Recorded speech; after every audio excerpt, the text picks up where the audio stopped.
So in this video, I'm gonna show you why the so-called glorious thousands years long history, ancient history of China is nothing else but fiction, bedtime stories. As you read those bedtime stories, you will be left with the impression that they are based on some sort of old chronicles. What kind of chronicles? The oldest chronicles, at least amongst those that we have actual access to, are barely 200 or 300 years old. Also, they want you to believe that the stories are based on some sort of very ancient recorded astronomical observations. So I'm gonna show you what is the so-called proof of that, and these observations are actually very recent, and the oldest horoscope that they have is barely some 300 years old. To fix the problem with the obvious lack of correlation between the historic artifacts and the so-called history, genuine historic sites are in this condition: lettuce garden, while so-called historic artifacts like the Great Wall of China, which is actually still being built, it's very modern, are loudly advertised by the historians and the tourist agencies. And yes, in China there are actual historic ruins of various walls, but isn't it strange that the arrow slits at some of them are in direction China and not in the direction of the imaginary invaders? Now, the Chinese people did have a actual history and records, but when the military force arrived, as usual from Europe, same story as in America, as in Japan in the previous episodes, and it will be repeating itself in Egypt and all the future episodes again and again, their priority was to erase the history. So what they used in China was to drug the local population, literally to the point that they forgot who they are. That's how the traditional history was substituted with the mainstream fairy tales, and that's why historic sites like this with high-tech tool marks are ignored, and maybe that's why they found the modern artifact in a so-called very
All the grottos and caves we've seen so far are included in the official history of China. The historians find some place for them. If needed, they make up their own hypothesis and then present it as fact, but somehow they fit them in somewhere. But when it comes to the Kuashun and Long Q cases, total silence. Mainstream historians strongly prefer that they are not even mentioned at all at any cost. They classify them as mysterious, or more beautiful words like magical grotto of theological nuggets. Well, scientists weren't really versed in magic, right? How can they say this is magical? What does magical mean to them, anyway? The actual reason to avoid any discussion about these caves are the tool marks left by the equipment used in them. Now, compare the high-tech looking marks from China with this quarry from Estonia, which is barely 100 years old. And still, the marks on the wall are very chaotic.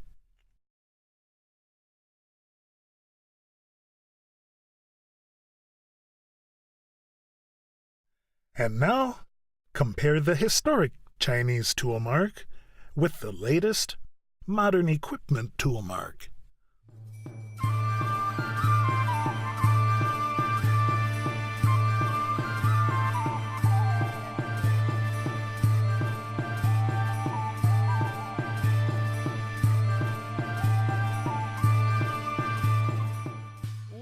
The network of labyrinths is so vast that it stretches over tens of kilometers. Practically an entire mountain is made hollow. There is no trace of the stone that was taken out, which of course should have been the size of a mountain itself. Was it taken off-site, or was it spread around by one of the great floods? It seems the Chinese had a good record of their own history before the fairy tales were forced with military power and drugs upon them by the European colonialists. There are plenty of references to advanced technology in the traditional Chinese chronicles. They had metal flying dragons that were transporting beings throughout the universe, not just Earth. There were metal servants that they were using to do the hard work, which we would today call robots. And their mass media was much more informative than ours, because they were well aware of the developments of the war between the parasites and the humans. For example, they reported in their chronicles that at one point, some of the non-earthly beings involved in this conflict closed off contact between Earth people and their allies, the godly beings of the universe. It really appears that compared to the Chinese people of the past, we are in an informational blackout these days. According to the chronicles, even the first emperor of China himself was a non-earthly being, and this is supposedly the burial pyramid of his son. Although both the father and the son didn't exist according to modern scholars, they assure us that they got buried. However, they were never born. Wikipedia even says that this is the only pyramid in China, which is extremely strange given the fact that China is the home of hundreds of pyramids, some of them very, very large. They aren't open for research, but they leave the impression that they are made mostly of earth. But there are stone pyramids as well.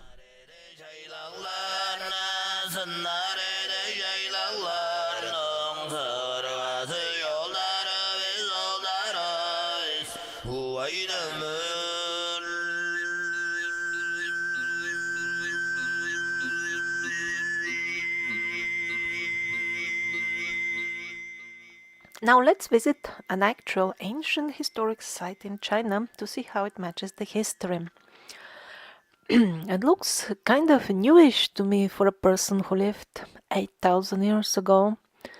It looks as new as the pavement around it, doesn't it? So here is the information about the actual structure.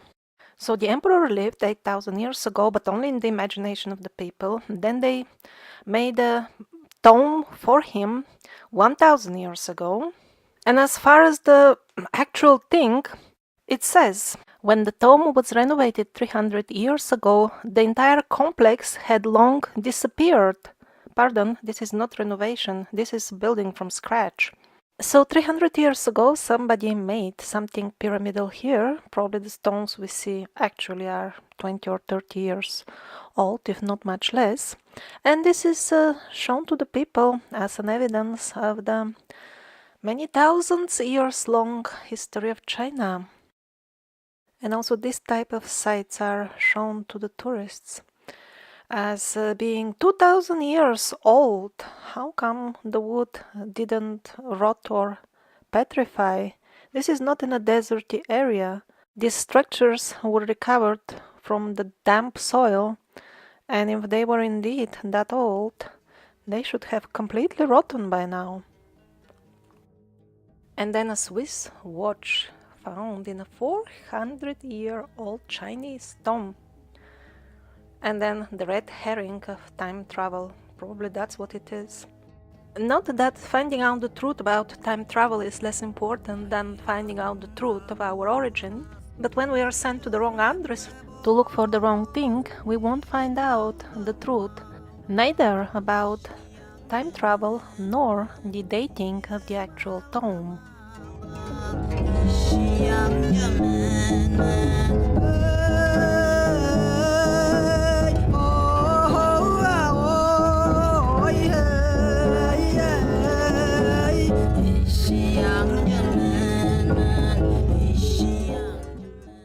Mummies of tall Caucasian and often very beautiful people are found also in China.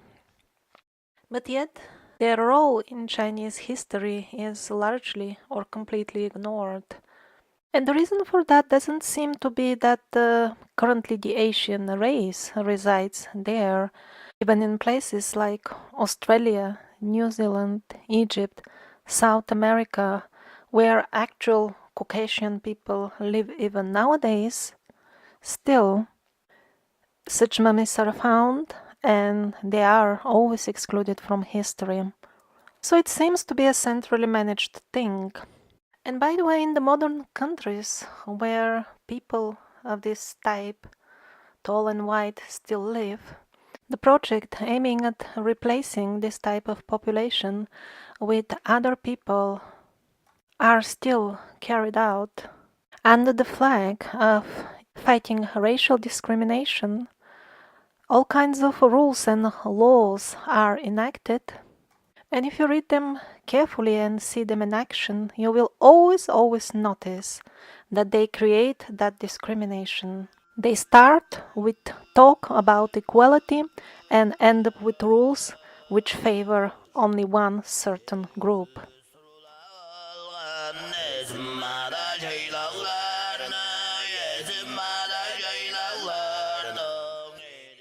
After observing all these discrepancies between actual artifacts and history in the books, one starts wondering, how did this commonly accepted history of China appear anyway? Well, the first written historic chronicles of China date from the 17th century, when for the last time all old books were gathered by the ruling dynasty. They were burned down and a new history was composed because the old one didn't comply with the agenda of those in power at the given moment. There's no need to search for alternative sources. In the chronicles themselves, it is said how they appeared. In the 17th and 18th century, there was a lot of activity going on in terms of establishing or creating the Chinese history. The history of the previous dynasties was unacceptable to the current one, and that is why there was the need to create private histories.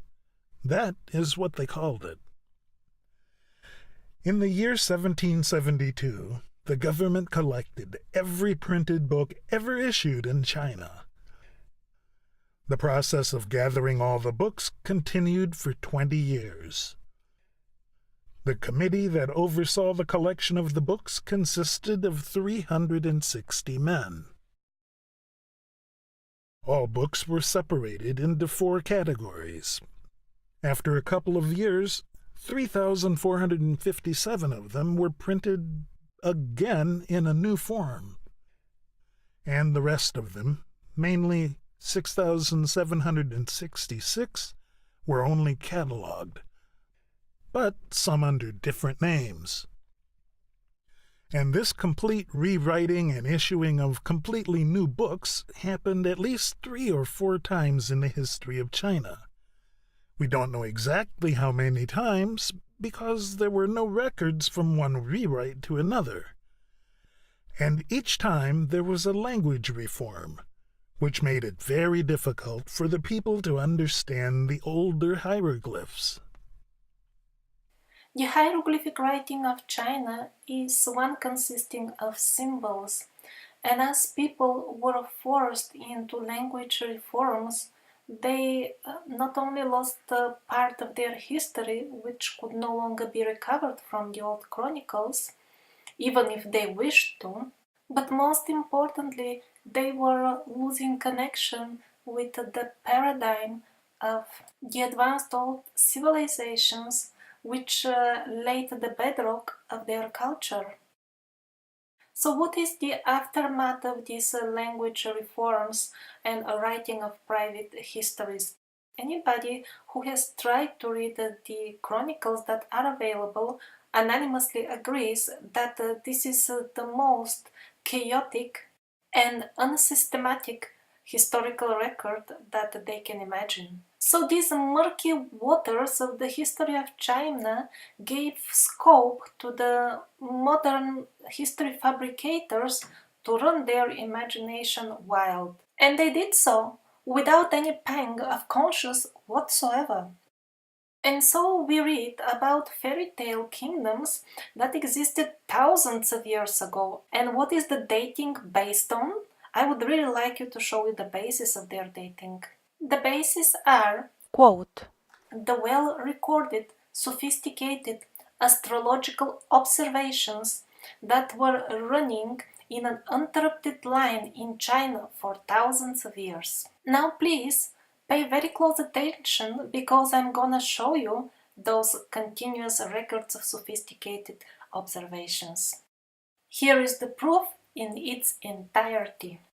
I'm really not joking, this is taken from this book, a very respected mainstream history book that is a product of international research. And here is how they explain it to us. These are not some parts of a clay pot vessel, these are astronomical records. And observations of sunspots are recorded on them. And because these pieces of clay pot must be, they say, must be at least 5,000 years old, that shows undoubtedly that the Chinese at that time had sophisticated observatories marking and studying and recording the sunspots activity. And by the way, how did they conclude that these pieces are whatever 5 or 4,000 years old? Well, that's not even mentioned in their so-called research. That is just given as an axiomatic fact of the existence that cannot be doubted for any reason. But this superb historic comedy doesn't end here. They continue. Well, this isn't the only proof. There are other proofs of their sophisticated observatories of the ancient Chinese. And what is that? A Neolithic hero has been unearthed in Piang in Hunan, China. On both sides of the buried skeleton, 2 mosaics were found, made of seashells. One of them anger, and the other a dragon. Somebody expressed the opinion that these shells could be placed there, keeping in view the positions of the stars. And since this Neolithic burial should be some 5,000 years old, from this we can conclude that the astronomical observations of the Chinese have started at least 5,000 years before Christ. And I didn't make it concise. That was the full research, that was the full proof on which they base the dating of the dynasties that they found in the unsystematic chronicles. But I can tell you in short what is the rest of the book about, with one very good example. For example, there is somewhere in this chronicle a mention that the people gathered and watched how the stars are aligned in the sky. And that means that they watched the special alignment apparently that happens every 5 or 6,000 years, and it occurred exactly 5,000 years ago, and they watched exactly that. How did they guess it? There is no mention in where were the planets, in what alignment, in what degree. There is nothing. Basically, it says the people were watching the sky because there was something happening there. And on the basis of all this so-called scientific research, it has been established that these glorious Chinese kingdoms happened thousands of years ago. While in reality, we have almost no clue what was happening in China before 17th century even, what to speak of thousands of years ago.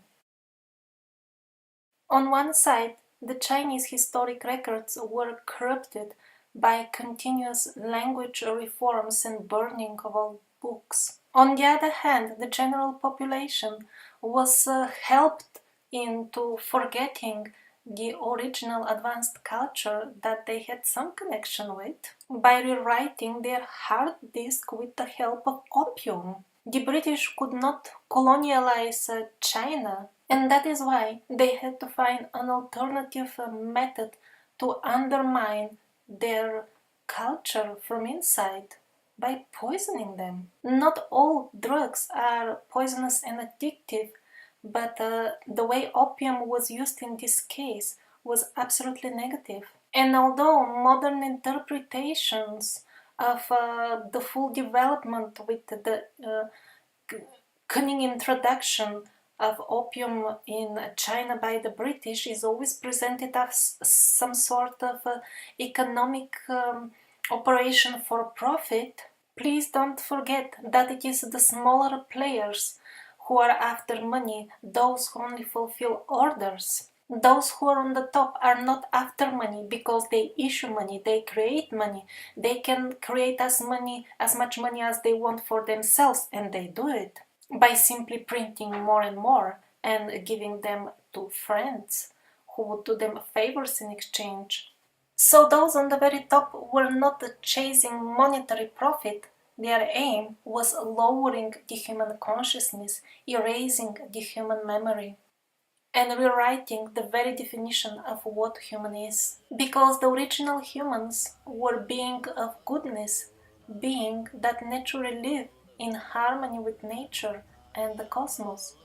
Well, that full setup of happiness and harmony did not fit well with the new paradigm that was artificially imposed upon the humans.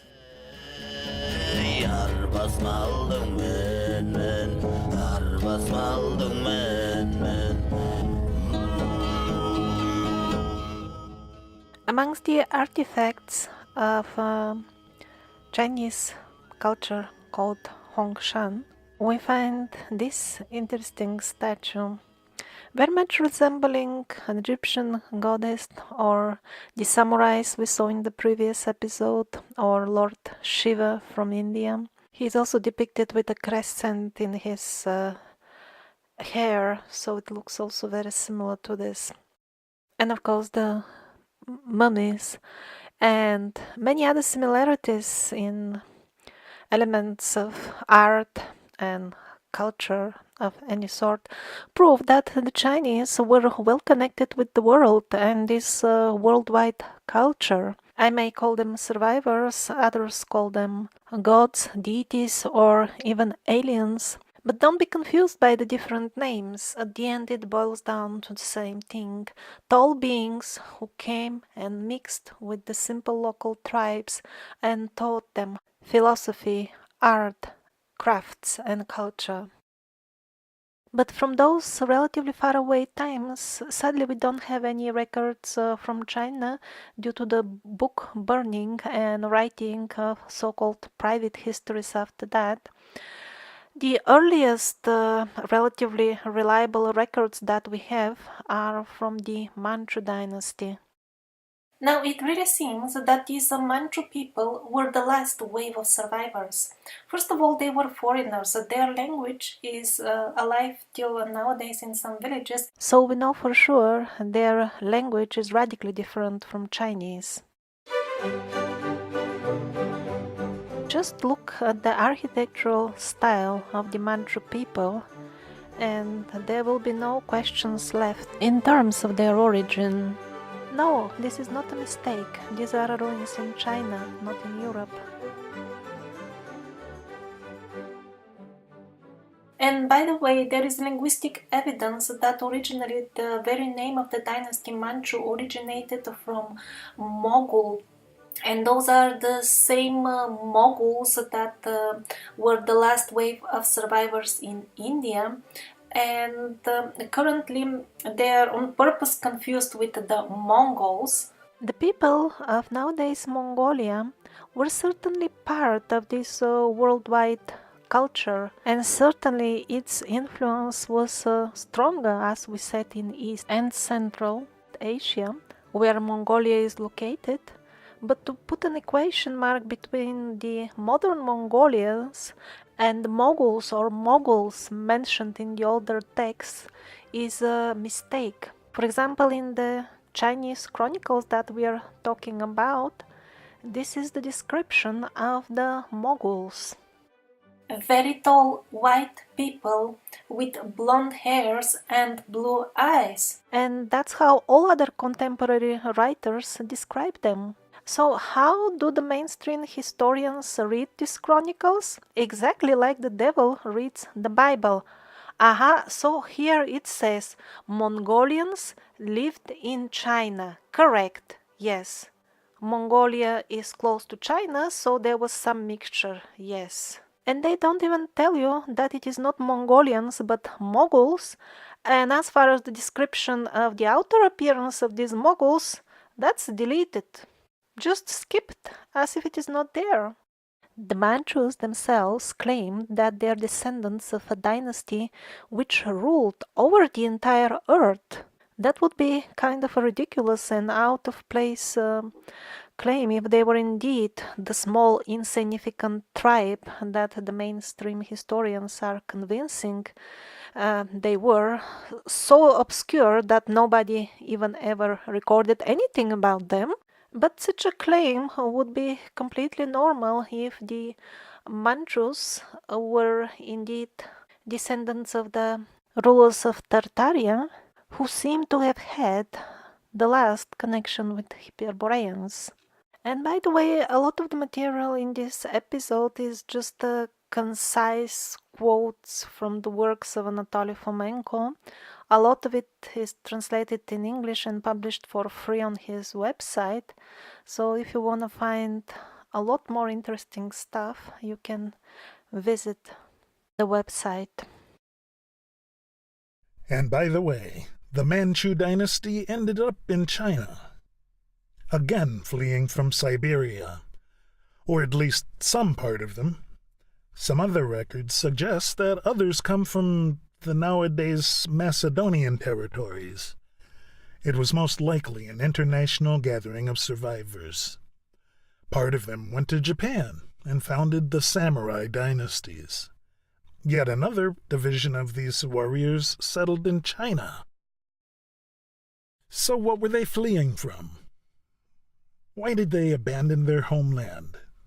It was like this. In the older times, there were no countries in the sense that we have them nowadays. There were just tribes and nations. But as the parasitic influence was increasing, countries started to appear.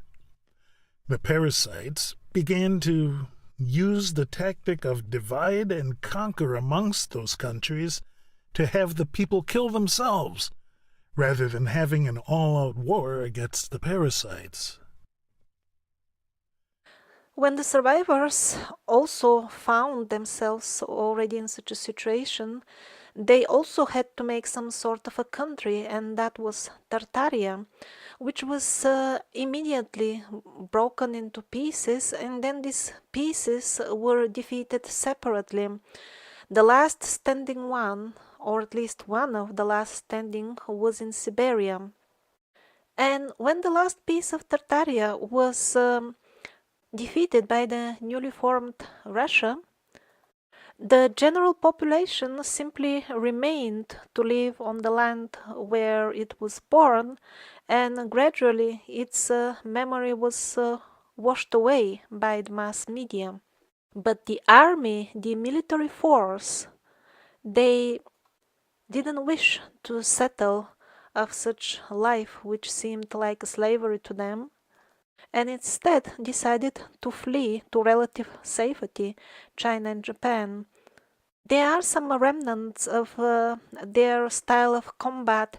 These are the Eastern martial arts. Since all records about Tartaria have been meticulously destroyed, we know very little about these things, although they happened relatively recently. But whatever little is in the works of Anatoly Fomenko, I'm presenting it here. At that time, the king of Tartaria was murdered, and there was only a young prince left. Maybe the army took him to a relative safety to Japan or China. Another interesting detail from the Chinese chronicles is that these Manchu people were foreigners, and they were of a very small number. They were trying desperately not to mix with the local population, but since they were so few, their assimilation within the local race became inevitable and was just a question of time. And here comes a very curious note from these Chinese chronicles. It says that after the Manchus got assimilated by the locals, they lost their special abilities, like psychic abilities to fight. I find this very, very important. So maybe the Tartarians still had some special abilities that they learned from the Hyperboreans, or they had a lot of like mixture with the Hyperborean blood flowing in their veins. That's why they had their special abilities. Now, what about all the other numerous Chinese dynasties which, according to the mainstream story, ruled China for many thousands of years? Although nothing can be said for sure, as mentioned previously, the chronicles are very confused and disorderly. But I'm gonna present to you the hypothesis of Anatoly Fomenko, which seems to be the most sensible one, until we have any additional information at least. So when the Manchu people came to China, they wrote down the history of their own dynasty, which happened in different lands, and that was their history, so they wrote down their history. And later on, when all this writing of so-called private histories and confused chronicles started, possibly now actually dynasties which existed at other geographical locations and not China are now viewed as Chinese dynasties. And there are quite few points supporting this hypothesis. For example, there were Huns in this history. Now the Huns, the Hungarian Huns, they are in Europe.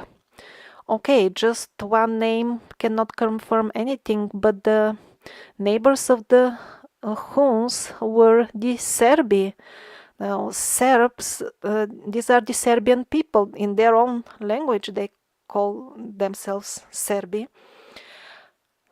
So they are the neighbors of the Hun. And then on the north, so the Chinese chronicles also talk about the tribe of Chechi. That's how the Czech people call themselves.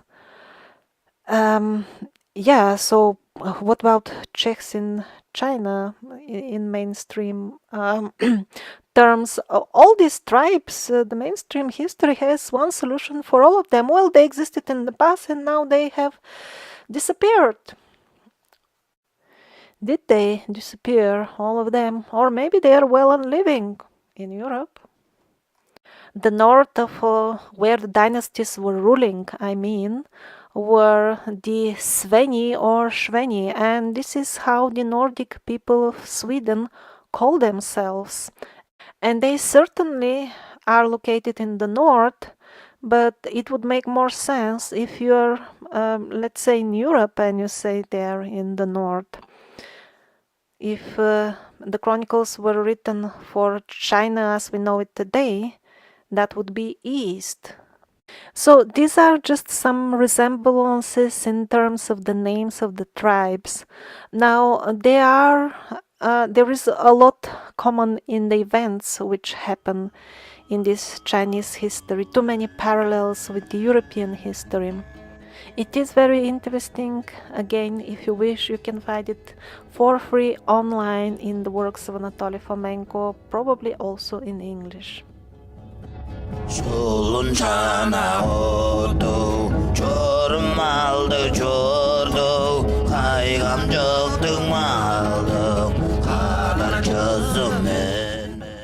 But it's not good to study history only from books. Let's go there, on the spot. At last I would like to present you an interesting blog that I found of a real person who decided to visit the town of Guanyi in China because the biggest burial complex is located there, and it supposedly belonged to an emperor called Zhen Zuan. These are a few old photos of this location.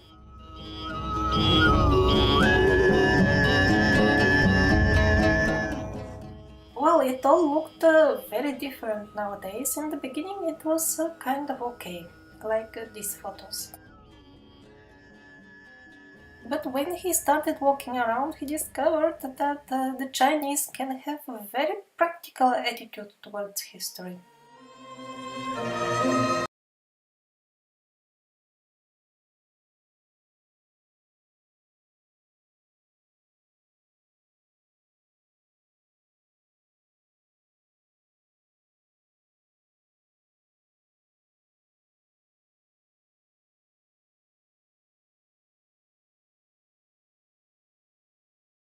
Even the very shrine of the emperor, or maybe this belongs to the queen or some nobility, something like that, but it is a supposedly ancient shrine, even that can have very practical applications. Also, his very journey to the town of Gian is very informative as of the current culture in China. To reach the town, he took a local bus for a journey some 40 kilometers long, and he was hoping he'll be there in an hour or so. However, it took him a full day. How is that possible? Well, due to the innovative marketing strategies of the person who is responsible for selling the tickets on the bus. So this lady made the bus stop at every corner, and she would get down and try to convince the bypassers that they have to go to Gian today. Well, people were trying to refuse because obviously they must have had some other agenda in their mind. That's why they went on the street going somewhere else. But she would not take no for an answer. She would actually try to drag them to the bus. Well, the innocent women were screaming, but some of the stronger men even tried to defend themselves.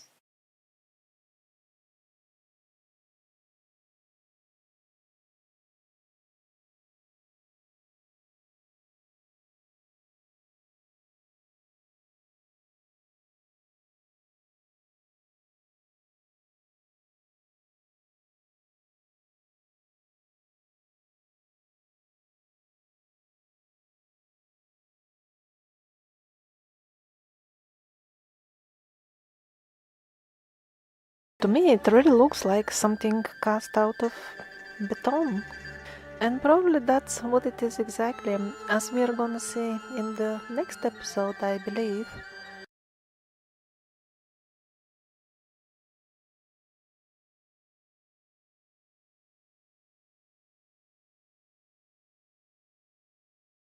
Well, this is China today.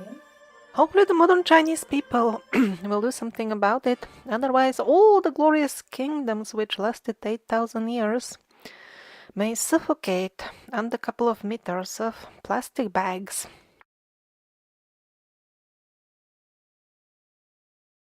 There are roughly 3 to 4 times more pyramids in China, at least visible ones, than in Egypt. And in addition, they are in a much, much better condition of preservation than the Egyptian ones. And yet, not many are aware of this. What to speak of finding out more details about them? And that's next to impossible. Even on the spot, people have tried over there in China. And usually, if you try, for example, to take photographs from nearby, very quickly some Chinese will emerge from somewhere and make it clear that you can't do that. Actually, the Chinese even admitted that they have pyramids when people started flying on airplanes, and too many photographs of them emerged. Before that, China denied having any pyramids. We don't have any pyramids. And the situation with the geoglyphs is even more interesting. I don't know if they are more in terms of quantity than the Nazca geoglyphs, but they are certainly more informative, so to say, because many of them appear to be functional, if I can say so, and they are connected, plugged in to modern installations of some sort. And so is one of their pyramids, at least one. So there was somebody who made very interesting documentaries about this, and yeah, recently his channel doesn't exist anymore. His website also is doesn't exist, and blogs, everything has simply vanished. So I will leave a link in the description to some remains of his work. I'm trying only to touch topics which may allow my channel to exist longer. Lately, the measures taken against people who speak the truth are getting tighter and tighter. People who are telling the truth about what's going on the world political scene have their websites blocked. When people type in the web address, a message pops up for your own security. Do not continue. There is malware, there is phishing attempts, spamming, and all these types of things. Well, the reality is that the given website has only the truth, no malware, no spam. So everything seems to be allowed in the universe and everybody has freedom. So the people, most of the people, don't mind, don't know, and don't care that the truth is suppressed in such way. And this situation is very advantageous for certain parties who surely won't hesitate to explore it further. And I guarantee you that very rapidly we'll be descending into informational darkness abyss.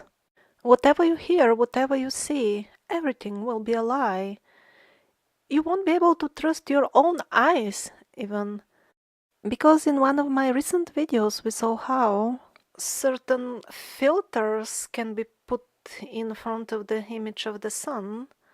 It can get dark, it can blink when it gets dark. When it gets black, it doesn't get dark on Earth. So all this could be similar to some sort of circus magic. So who knows, maybe the skies will be turned into a gigantic monitor where all kinds of deceived holograms will be shown to us. But our own will and desire is the most important thing, and those who have made a different choice, who in their heart have decided that they have zero tolerance for any type of lies and deceit, these are the people who will always refuse to take part in violence and crimes, no matter what kind of reasons and explanations they will be offered in order to be enticed into such things. They will have the power to see through all the lies, even though everybody else around will believe the deceit which will pour from all newspapers, radio, and TV stations.